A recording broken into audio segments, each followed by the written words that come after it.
Good evening, my dear friends. I bid thee welcome. Why don't you come on in? Sit for a spell. There's no need to rush away so quickly. For you, I offer good company and a good story. Settle in now. Take a drink, grab a bite to eat, and warm yourself beneath the blanket or by the fire. It matters not, so long as you're comfortable. All good to go? Well then, let us begin.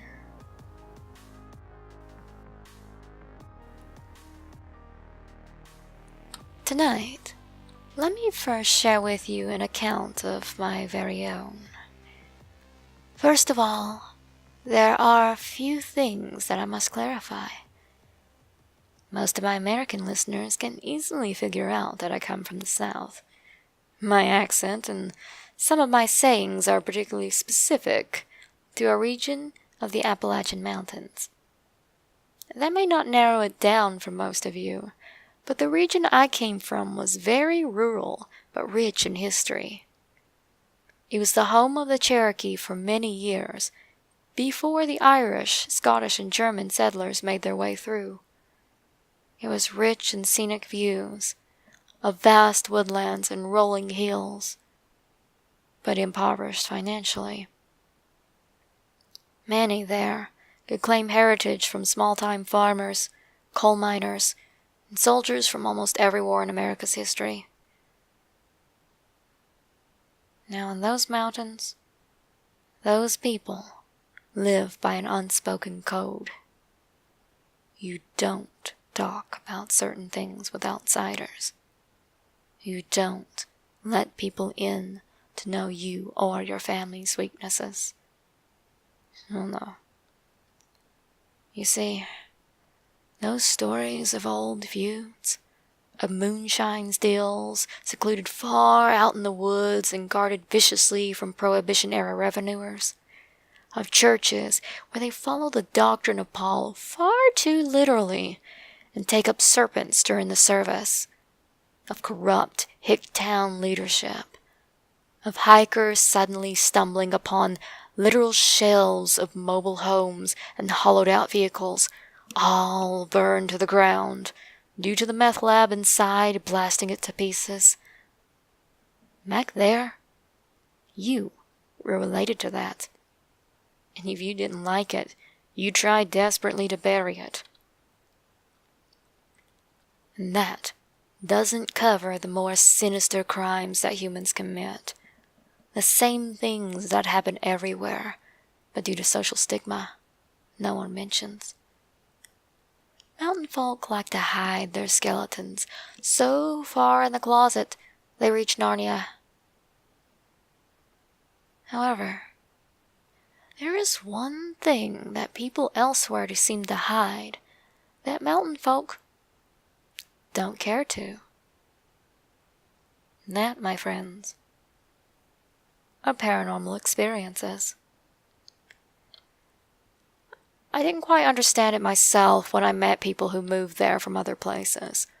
Most of them seemed pretty shocked when someone would speak so candidly about their experiences, when they themselves would be afraid someone might think they were schizophrenic or something.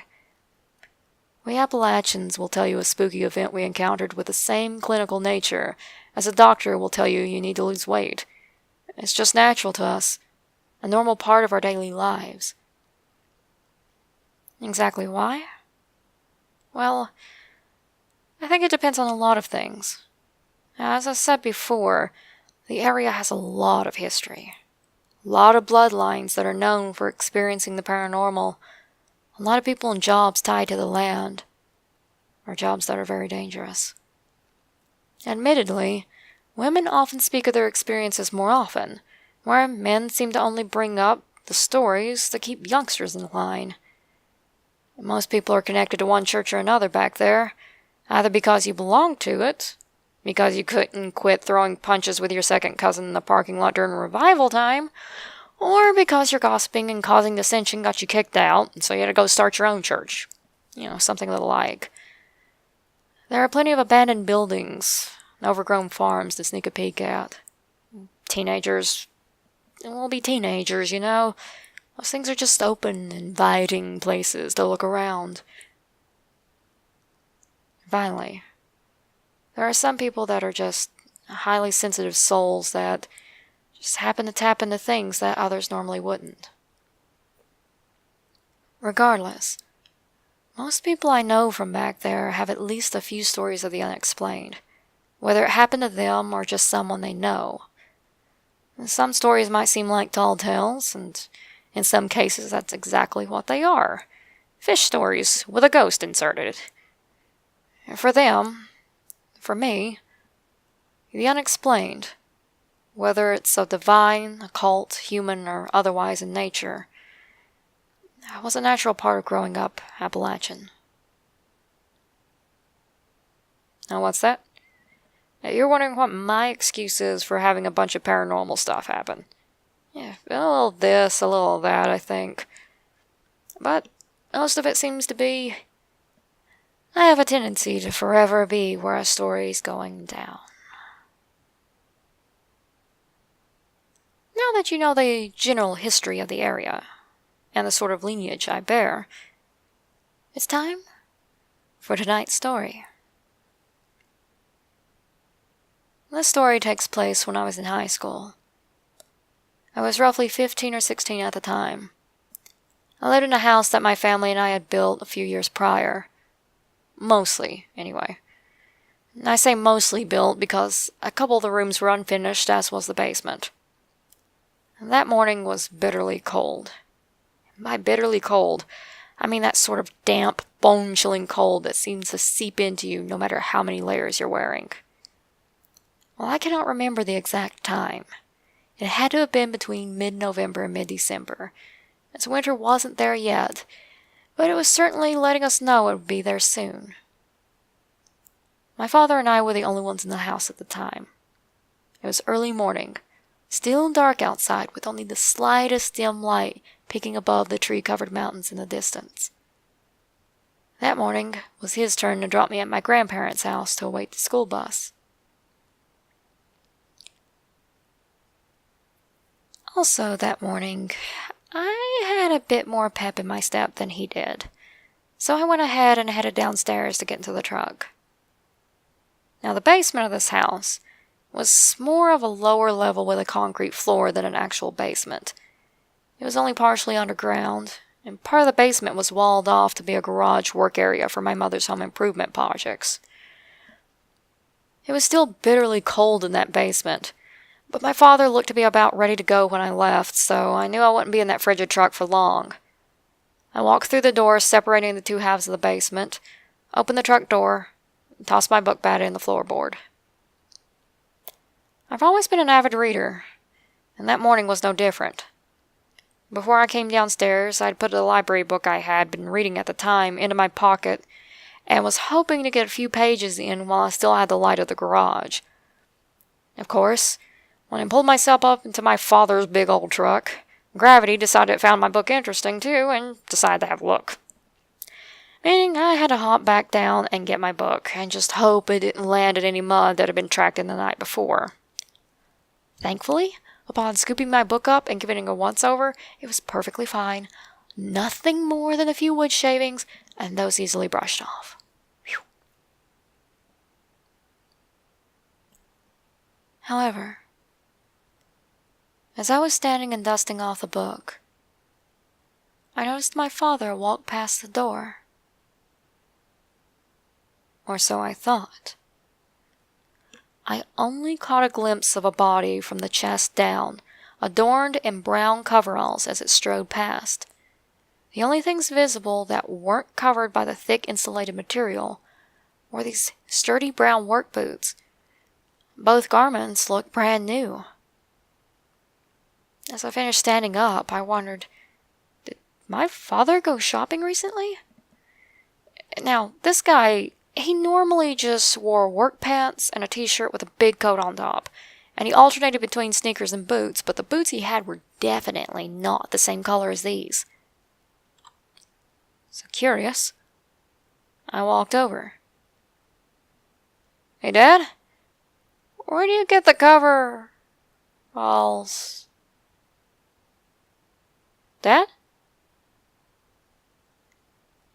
No one. There was no one there.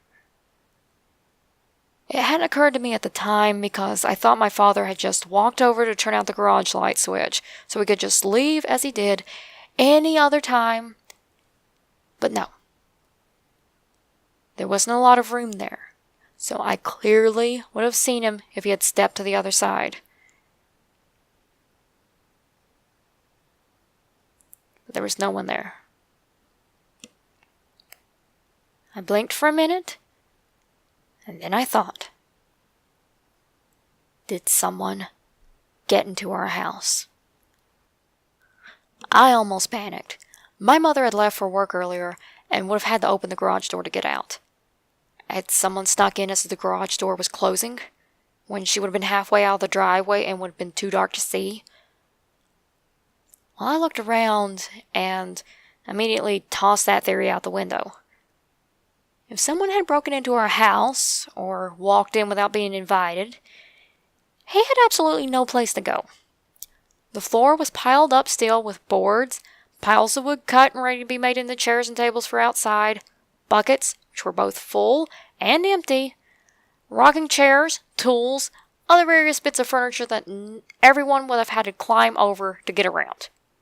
And considering how much junk was there, doing so would have made so much noise there was no way I would have missed that. Noise. It suddenly occurred to me then that when the man I thought was my father walked by, he made no noise. When his boots hit the ground, there was no footsteps. And that wasn't all. I was close enough that I would have felt air brush my hair and face as this guy went past, but nothing did. Nothing whatsoever. In the man's hands, I hadn't gotten a good look at them as they were balled in the fist, and he was just kind of striding, just determined toward the door. But the skin of them I did kind of glance at. They looked a lot tanner than my father's naturally pale flesh. No, this skin tone was a lot closer to my grandfather, the one whose farm we lived on at the time, and the one who was actually waiting for us on down the way. Now, for a moment, I considered that maybe my grandfather had dropped by either to help us out with something that I didn't know about or as a prank, because that man never had and never will turn down a chance to jump scare someone. But honestly, that idea went right out too. Not just because there was no one standing there and no junk pile knocked over in a rush to hide, but that man I saw had the opposite build of my grandfather. Now, I know what you might be thinking. Why didn't I just brush it off when I imagined as something I imagined? Well, for one thing, imaginations don't usually leave shadows as they walk by, or that close and vivid enough for you to imagine them. For another, that wasn't my first time witnessing something I couldn't explain. So,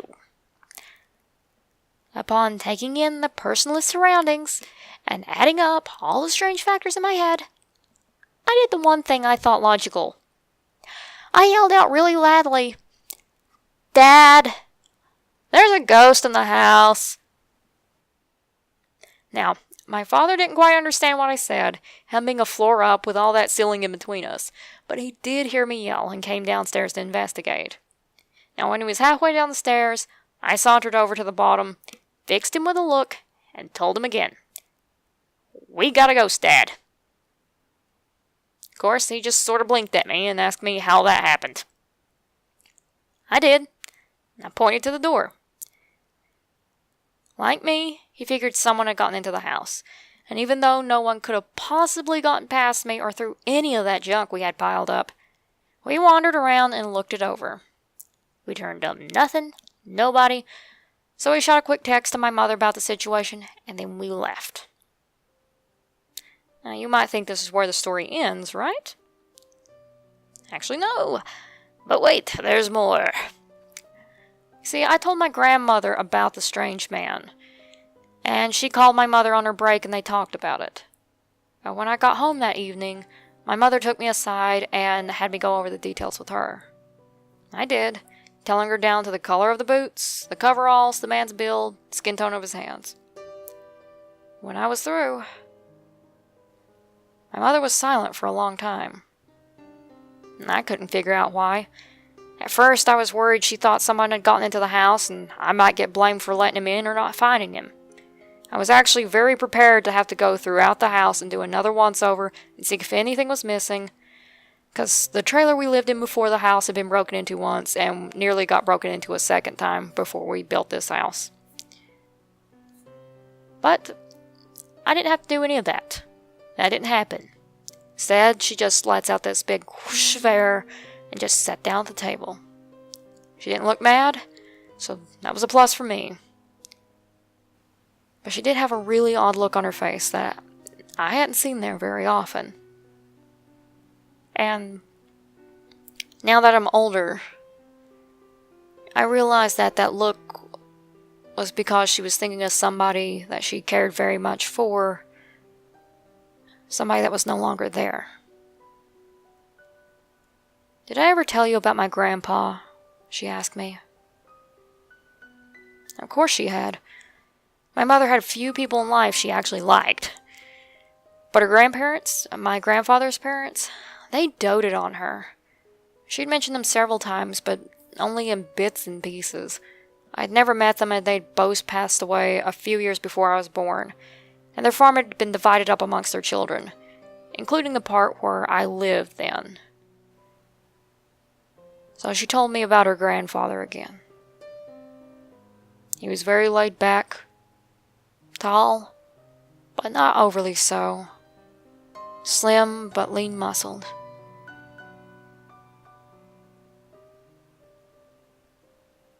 And he always wore brown coveralls with sturdy brown work boots.